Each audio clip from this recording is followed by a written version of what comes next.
Dear BBC, this is J. Israel Sr., all the way from Zimbabwe, right here in Africa.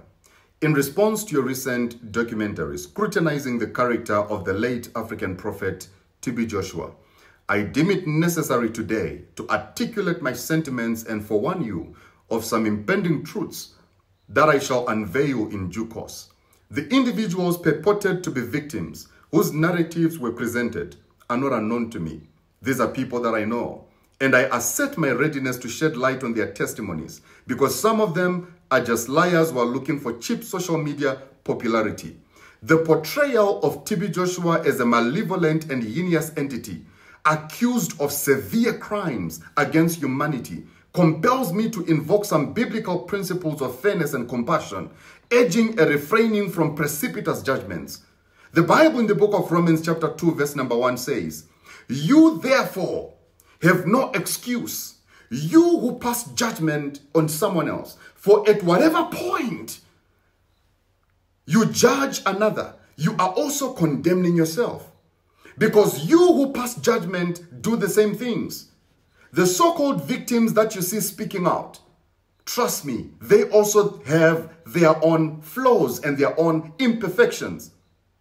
You are going to be shocked as I begin to speak.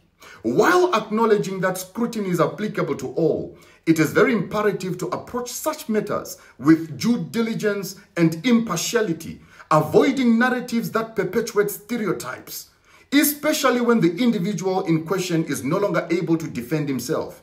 The man is deceased. Allow the man to rest in peace. Furthermore, the Bible ardently advises against bearing false witness. In the book of Exodus chapter 20 from verse number 16, the Bible clearly articulates, and it says, "You shall not give false testimony against your neighbor." This imperative underscores the necessity of verifying facts before disseminating potentially damaging information such as the one that BBC has been airing out over the past 24 hours. I have closely interacted with some of the alleged victims featured in the documentary, and substantial proof exists on the internet challenging the veracity of their claims.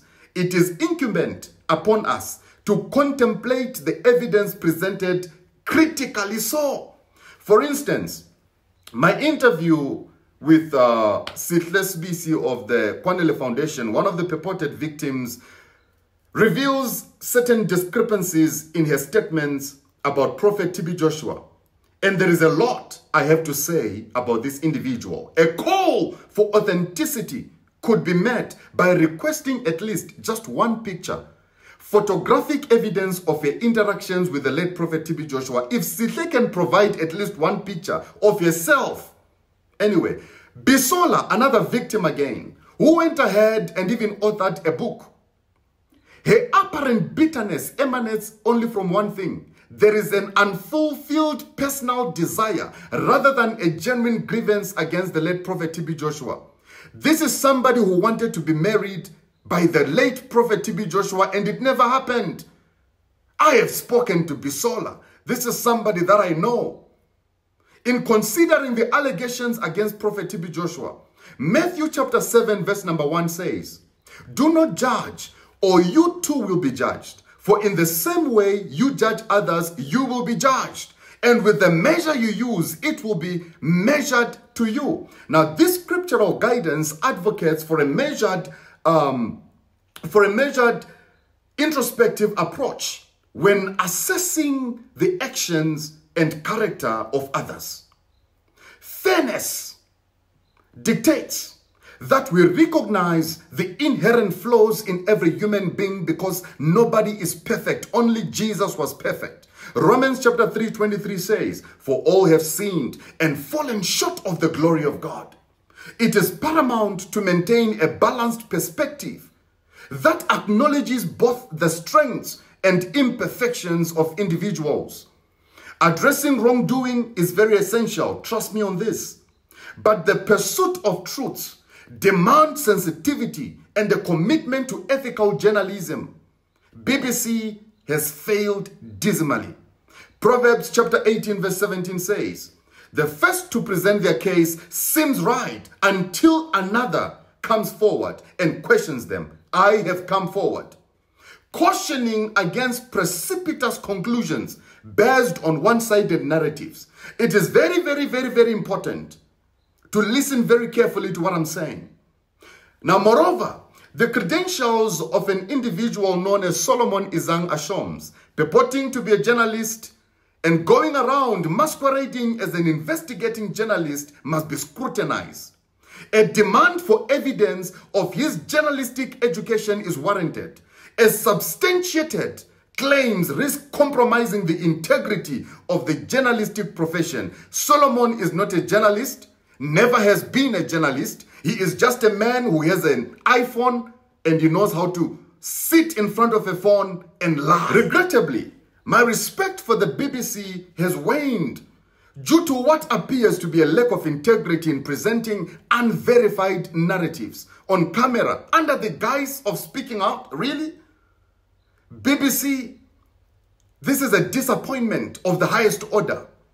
I beseech the BBC to exercise discernment and adhere to ethical journalism in the pursuit of truth, acknowledging the intricate nature of human character and the paramount importance of upholding biblical principles in the process. I can tell you one thing for sure right now. I can tell you one thing for sure at this point. Now listen to me, and listen to me very, very well. BBC, because of the people, the individuals, the alleged victims that you brought onto your documentary, that you brought to come and speak out, I can tell you right now that the authenticity of your documentary is porous. There's so much porosity to it simply because the individuals that you brought to come and testify against the late Prophet TB Joshua are actually questionable characters. These are individuals who are out of line. And I can tell you one thing for sure. This is just the beginning. And this is the first video that I'm making. I am not defending Prophet TB Joshua. And trust me, for the very first time, I have to say this. For the very, very first time, in the past, I've said a lot, I've done a lot, but for the very first time, I have to say this. I stand with the late Prophet TB Joshua. Hate me or love me, but I am about to give you some shocking truths about the so-called alleged victims that you saw speaking out in that documentary. My name is J. Israel Sr. I fear nothing, I fear nobody, I only fear God.